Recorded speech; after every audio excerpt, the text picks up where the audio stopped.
Hoje eu vou falar sobre sistema de dormir, mais precisamente sobre sacos de dormir para crianças. Bom, hoje eu estou aqui com o Starlight da Deuter, mas a ideia não é fazer um review desse equipamento. Isso aqui vai ficar para um outro vídeo do canal.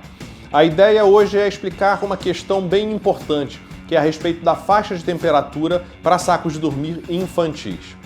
Bom, se você me acompanha há algum tempo, já deve ter visto eu falar em algum dos workshops ou congresso online, ou mesmo nos vídeos do canal, eu comentando e falando e explicando sobre faixa de temperatura. As principais marcas do mundo, elas seguem a norma europeia EN 13537. Na realidade, essa norma até virou recentemente uma norma ISO, a 23537, e ela define as faixas de temperatura para sacos de dormir. Basicamente, tem uma faixa de temperatura para o homem e uma faixa de temperatura para a mulher. Isso porque, basicamente, o metabolismo de homem e de mulher são diferentes. Mas não é tão simples assim. A norma vai definir um homem padrão e uma mulher padrão. O homem padrão tem 25 anos, 1,70 m e 73 kg, e a mulher padrão vai ter também 25 anos, 1,60 m e 60 kg. Bom, por que a norma define uma faixa etária ou uma idade exata? Ela define a idade porque ela está falando de uma idade metabólica. A gente sabe que quanto mais velhos nós ficamos, menor o metabolismo, ou seja, tem um decaimento natural do metabolismo e, consequentemente, a gente passa a sentir mais frio. A gente passa a sentir mais frio porque, na verdade, a gente passa a gerar menos calor, produzir menos calor. E a norma também define o peso e a medida, a altura da pessoa, porque ela está definindo o índice de massa corpórea. Então, se a pessoa tem um IMC muito alto, ela vai estar fora do peso. Consequentemente, a probabilidade dela se esgotar durante a caminhada ou ficar muito cansada é maior.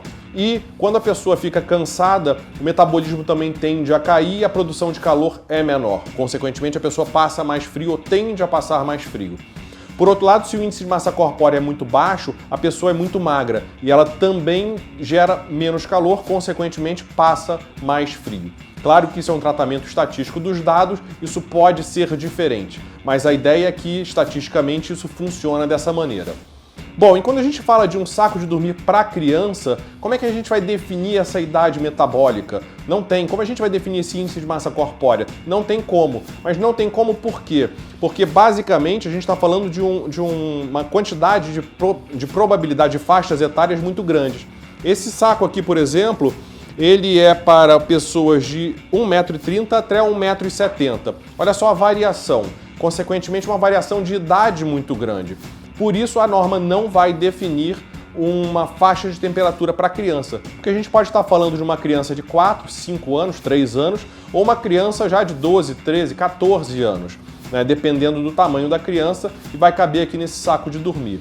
Então, por isso, não existe faixa de temperatura para crianças ou para sacos de dormir infantis. A dica que eu deixo é a gente fazer sempre uma comparação do peso de enchimento de um saco infantil com o peso de enchimento de um saco de adulto. Dessa maneira a gente consegue fazer uma correlação entre faixas de temperatura e estimar qual seria se fosse para um saco de dormir adulto, ok? Bom, se ficou alguma dúvida, deixa aqui no comentário que a gente responde mais tarde, ok? Um abraço e te vejo amanhã.